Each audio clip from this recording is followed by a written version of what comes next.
Welcome back to Screens and Dream, where student developers build real-world projects with AI and Next.js.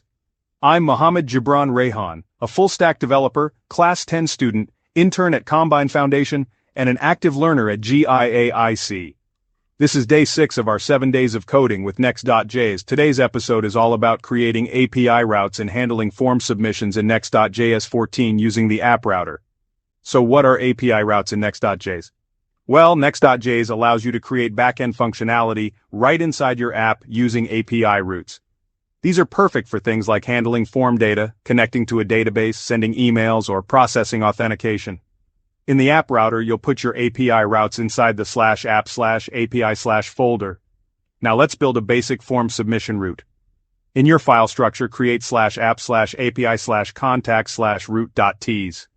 Here's the code. Export async function post request.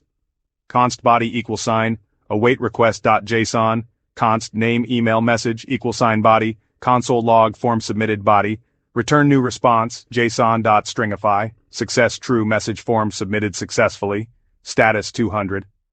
This route will now handle post requests at /API/contact. Let's create the contact form as a client component.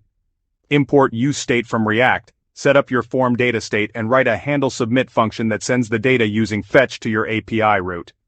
When the form is submitted, you'll see an alert with a success message. This form now submits data to the API route using the fetch API.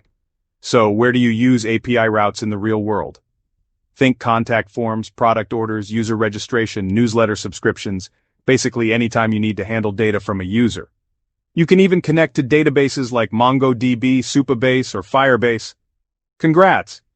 You just built your first full-stack feature using the app router in Next.js14. Now you know how to create backend routes, handle post requests, and submit forms from a React component with clean logic.